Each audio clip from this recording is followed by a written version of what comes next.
చంద్రబాబు గారు స్పీకర్లో పెట్టారు. చంద్రబాబు గారు స్వయంగా చెప్పిన మాట, how do I play this? Special status ఇవ్వాలి. 5 సంవత్సరాలు ఇచ్చారు. నేను నరేంద్ర మోడీ గారు కోరుతున్నా 15 సంవత్సరాలు ఇవ్వండి. 5 సంవత్సరాల్లో ఇండస్ట్రీ రావాలంటే 2-3 ఏళ్ళు అవుతుంది. అది ప్రారంభమయ్యే లోపల ఆ స్టేటస్ పోతే మళ్లీ అభివృద్ధి ఆగిపోతుంది. అందుకని కనీసం 15 సంవత్సరాలు స్పెషల్ స్టేటస్ ఇవ్వమని చెప్పి వారిని కోరుతున్నా.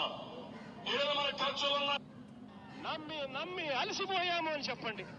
ఇక ఎవరిని ఇప్పుడు ముఖ్యమంత్రి జగన్మోహన్ రెడ్డి ఓటు మనమే తెచ్చుకుందాం. ప్రతి ఓటు వైఎస్ఆర్ కాంగ్రెస్ పార్టీకే పడేట్టుగా మనమంతా కూడా గ్రామాలలో చెప్పుకుందాం.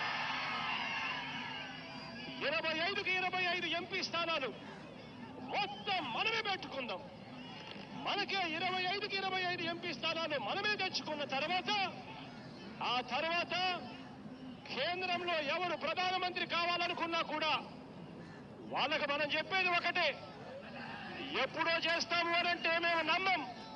నువ్వు సంతకం పెట్టు, ఆ తర్వాత మేము మద్దతు ఇస్తాము అని చెప్పి చెబుతాం. 25కి 25 ఎంపీ స్థానాలు మనమే తెచ్చుకుందాం. ఆ తర్వాత ప్రత్యేక హోదా ఎలా రాకుండా పోతుందో కూడా గట్టిగా చూస్తామని చెప్పి కూడా చెప్పండి.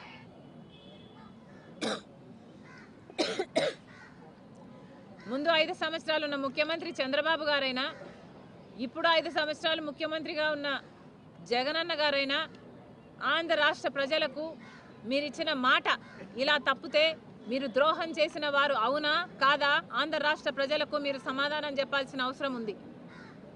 ఈరోజు బీజేపీ పార్టీ ఆంధ్ర రాష్ట్రాన్ని మరీ హీనంగా, కనీసం ఆంధ్ర రాష్ట్ర ప్రజలని మనుషులుగా కాదు పురుగులుగా చూస్తున్నా కూడా మీ అందరూ అంటే మొత్తం అంతమంది ఎంపీలు అంటే 25 ఎంపీలు ఉన్నారు ఆంధ్ర రాష్ట్రానికి. మొత్తం 25 ఎంపీలకు మొత్తం అందరూ బీజేపీకే గులాంగిరి చేస్తున్నారు, బీజేపీకే బానిసలయ్యారు. ఎందుకు అని అడుగుతున్నాం. పోనీ బీజేపీ పార్టీ మనకేదైనా మేలు చేస్తుంటే మీరు ఇంతగా బీజేపీ పార్టీకి గులాంగిరి చేసినా ఆంధ్ర రాష్ట్ర ప్రజలు ఏమీ అనుకునేవారు కాదు. కానీ మనకు పోలవరం అవసరం లేదా? మరి మనం పోలవరం ఇవ్వకపోయినా మీరు ఎందుకు బానిసలుగా అయ్యారో మీరు ఆంధ్ర రాష్ట్ర ప్రజలకు సమాధానం చెప్పాలి. మనకు ఒక